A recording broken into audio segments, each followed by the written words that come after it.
July 20 നടന്ന Jan Z പ്രതിഷേധത്തിനിടെ pilot gun ആക്രമണത്തിൽ പരിക്കേറ്റുവെന്ന് പറയപ്പെടുന്ന യുവാവിനൊപ്പം ഡൽഹിയിൽ പാർലമെന്റ് സ്ട്രീറ്റ് പോലീസ് സ്റ്റേഷനിൽ കോൺഗ്രസ് എംപി രാഹുൽ ഗാന്ധി ഒരു നാടകീയമായ നീക്കങ്ങളാണ് ഇപ്പോൾ നടത്തിക്കൊണ്ടിരിക്കുന്നത്. കേരള, തമിഴ്നാട്, പോണ്ടിച്ചേരി. പരിക്കേറ്റുവെന്ന് പറയപ്പെടുന്ന സാഹിൽ ലോസ്ബിനും മറ്റുള്ളവർക്കുമൊപ്പം രാഹുൽ ഗാന്ധി പോലീസ് സ്റ്റേഷനിലേക്ക് കടന്നു വരുന്നത് ദൃശ്യങ്ങളിൽ കാണാം. ഇത് ഉദ്യോഗസ്ഥരെ അമ്പരിപ്പിക്കുകയും ചെയ്തിട്ടുണ്ട്. അതായത് കുറച്ച് ദിവസമായി രാഹുൽ ഗാന്ധിക്ക് വലിയ രീതിയിലുള്ള വാർത്താ പ്രാധാന്യമൊന്നും കിട്ടുന്നില്ല. അതുകൊണ്ട് തന്നെയാണ് ആ പൈലറ്റ് ഗൺ ആക്രമണത്തിൽ പരിക്കേറ്റു എന്ന് പറയുന്ന വിദ്യാർത്ഥിയും കൊണ്ട് നേരെ രാഹുൽ ഗാന്ധി ഇപ്പോൾ പോലീസ് സ്റ്റേഷനിലേക്ക് വരുന്ന ഒരു രീതി ഇപ്പോൾ ഉണ്ടായത്. ഈ സംഭവത്തിൽ എഫ്ഐആർ രജിസ്റ്റർ ചെയ്യണമെന്നും ലോക്സഭയിലെ പ്രതിപക്ഷ നേതാവ് ആവശ്യപ്പെടുന്നുണ്ട്.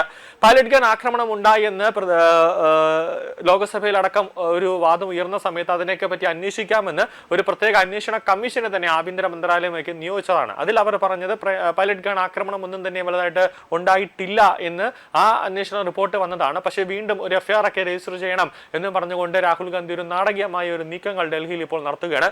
ജൂലൈ 20 നടന്ന സൺസദ് ചലോ മാർച്ചിനിടെ RAF ഉദ്യോഗസ്ഥർ പൈലറ്റ് ഗണ്ണുകൾ ഉപയോഗിച്ചതായി കോൺഗ്രസ് അവകാശപ്പെടുന്നുണ്ട്. മാർച്ചിന് ശേഷമുള്ള ദിവസങ്ങളിൽ ആളുകൾക്ക് പരിക്കേറ്റ സംഭവങ്ങൾ റിപ്പോർട്ട് ചെയ്യപ്പെട്ടതിനെ തുടർന്നാണ് ഈ ആരോപണം ഉയർന്നത്. പൈലറ്റ് ഗണ്ണുകൾ ഉപയോഗിച്ചിട്ടില്ലെന്ന് ഡൽഹി പോലീസ് ആവർത്തിച്ച് നിഷേധിച്ചിട്ടുണ്ടെങ്കിലും CRPF ഇക്കാര്യത്തിൽ മൗനം പാലിക്കുകയാണ് ചെയ്തത്. എങ്കിലും പരിക്കേറ്റ പ്രതിഷേധക്കാരുടെ മൊഴികളും മെഡിക്കൽ റിപ്പോർട്ടുകളും കൂടാതെ ദേശീയ മാധ്യമമായ ഇന്ത്യ ടുഡേ നടത്തിയ അന്വേഷണവും ജൂലൈ 20 പൈലറ്റ് ഗണ്ണുകൾ ഉപയോഗിച്ചിട്ടില്ല എന്ന വാദത്തെ സംബന്ധിച്ച് സംശയങ്ങൾ ഉയർത്തുന്നുണ്ട്. ജൂലൈ 20 നടന്ന പ്രതിഷേധത്തിനിടെ പൈലറ്റ് ഗൺ പ്രയോഗത്തിൽ പരിക്കേറ്റ ഒരു വിദ്യാർത്ഥിക്കൊപ്പം കേസ് രജിസ്റ്റർ ചെയ്യുന്നതിനായി ലോക്സഭാ പ്രതിപക്ഷ നേതാവ് രാഹുൽ ഗാന്ധി ഡൽഹിയിലെ DCP ഓഫീസിൽ ഇപ്പോൾ കുത്തിയിരുന്ന് സമരം നടത്തുകയാണ്. അദ്ദേഹം DCP ഓഫീസിന് പുറത്ത് കുത്തിയിരുന്ന് കൊണ്ട് പ്രതിഷേധിക്കുന്നു. രാഹുൽ ഗാന്ധിയോടൊപ്പം പൈലറ്റ് ഗണ്ണിൽ പരിക്കേറ്റു എന്ന് പറയപ്പെടുന്ന ഒരു വിദ്യാർത്ഥിയുമുണ്ട്. ആദ്യം മന്ത്രിമാർക്ക് പോലീസ് സ്റ്റേഷനിൽ പോയെങ്കിലും അവിടെ പരാതി സ്വീകരിക്കാൻ പോലീസ് വിസമ്മതിച്ചതോടുകൂടിയാണ് DCPയുടെ ഓഫീസിലേക്ക് എത്തിയത്. തുടർന്ന് അദ്ദേഹം DCP ഓഫീസിലെത്തി പരാതിയുടെ സ്റ്റാറ്റസ് എന്താണെന്ന് അറിയാനാണ് DCP ഓഫീസിൽ എത്തിയത് എന്നാണ് പറയുന്നത്. പരാതി രജിസ്റ്റർ ചെയ്യുന്നത് വരെ അദ്ദേഹം DCP ഓഫീസിൽ തന്നെ കാത്തിരിക്കുമെന്നാണ് വൃത്തങ്ങൾ പറയുന്നത്. ജൂലൈ 20 പ്രതിഷേധത്തിനിടെ ഉണ്ടായ പോലീസ് നടപടിയുമായി ബന്ധപ്പെട്ട ചില പ്രത്യേക കാര്യങ്ങളിൽ DCPയിൽ നിന്ന് രാഹുൽ ഗാന്ധി വിവരങ്ങൾ തേടുകയാണെന്നാണ് രാഹുൽ ഗാന്ധിയുമായി ബന്ധപ്പെട്ട അടുത്ത വൃത്തങ്ങൾ പറഞ്ഞത്. ഉത്തരവിട്ടത് ആരാണ്, പൈലറ്റ് ഗണ്ണുകൾ ഉപയോഗിച്ചതുമായി ബന്ധപ്പെട്ട മതിയായ തെളിവുകളുണ്ടോ, ജൂലൈ 20 വിദ്യാർത്ഥികൾക്കെതിരെ പോലീസ് എന്ത് നടപടിയാണ് സ്വീകരിച്ചത് എന്നിവയാണ് ഉന്നയിക്കപ്പെട്ട പ്രധാന ചോദ്യങ്ങളെന്നാണ് അവർ കൂട്ടിച്ചേർത്തത്.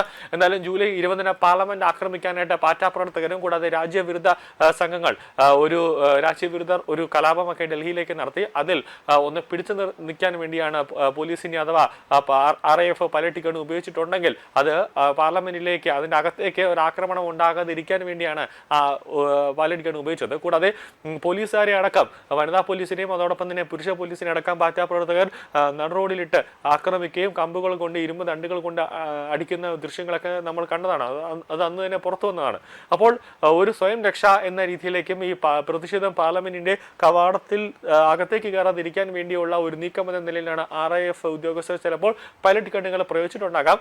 അതിനുശേഷം നടന്ന SIT അന്വേഷണത്തിൽ ഒന്നും തന്നെ ഈ ഇതിൽ പൈലറ്റ് ഗൺ ഉപയോഗിച്ചതായോ അല്ലെങ്കിൽ ജുഡീഷ്യൽ അന്വേഷണത്തിൽ തന്നെ പൈലറ്റ് ഗൺ ഉപയോഗിച്ചതായോ ഒന്നും തന്നെ ഒരു തെളിവ് വന്നിട്ടില്ല. കൂടാതെ RAF തലവൻ തന്നെ പറയുന്ന ഒരു പ്രധാനപ്പെട്ട കാര്യം, അല്ലെങ്കിൽ CRPF തലവൻ തന്നെ പറയുന്നത് കാര്യം, ഇനിയിപ്പോൾ അങ്ങനെ ഒരു പൈലറ്റ് ഗണ്ണുകളൊന്നും തന്നെ ഉപയോഗിച്ചിട്ടില്ല എന്ന് അവർ തന്നെ പറയുന്നു.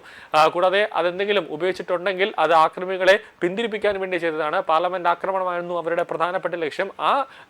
എന്തായാലും ആ ഒരു ലക്ഷ്യം നമ്മൾ പൂർത്തീകരിച്ച് കൊടുക്കില്ല. അതുകൊണ്ട് തന്നെ ഈ വരുന്ന രാജ്യദ്രോഹികളെ എല്ലാം തന്നെ അവരെ ഒന്ന് പിന്തിരിപ്പിക്കാൻ വേണ്ടി നമ്മൾ പൈലറ്റ് ഗൺ ഉപയോഗിച്ചിട്ടുണ്ടാകാം എന്ന് തന്നെയാണ് ഇവർ പറയുന്നത്. പക്ഷേ തെളിവുകളൊന്നും തന്നെ ഇല്ല.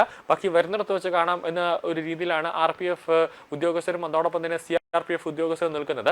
നിലവിൽ ഇപ്പോൾ വാർത്താ പ്രാധാന്യം കുറഞ്ഞുകൊണ്ടിരിക്കുന്നു രാഹുൽ ഗാന്ധിക്ക് നേരെ. അതോടൊപ്പം തന്നെ മറ്റ് സംസ്ഥാനങ്ങളടക്കം ഒരു തെരഞ്ഞെടുപ്പിന്റെ ഒരു മൂഡിലേക്ക് പോകുന്നു. അപ്പോൾ കുറച്ചും വാർത്താ പ്രാധാന്യം കിട്ടുന്നതിന് വേണ്ടി എല്ലാ ദിവസവും കുറച്ച് വാർത്തയിൽ നിന്ന് നിറഞ്ഞു നിൽക്കാൻ ആരോ രാഹുൽ ഗാന്ധിക്ക് ഒരു നിർദ്ദേശം നൽകി. അതിന്റെ അടിസ്ഥാനത്തിലാകണം എവിടെന്നോ ഒരു കുട്ടിയെ വിളിച്ചുകൊണ്ട് വന്നു, ഇവൻ പൈലറ്റ് ആക്രമണത്തിൽ പരിക്കേറ്റതാണെന്നൊക്കെ പറഞ്ഞുകൊണ്ട് രാഹുൽ ഗാന്ധി ഇപ്പോൾ ഒരു നാടകീയമായ നീക്കങ്ങളാണ് ഇപ്പോൾ ഡൽഹിയിൽ നടത്തുന്നത്.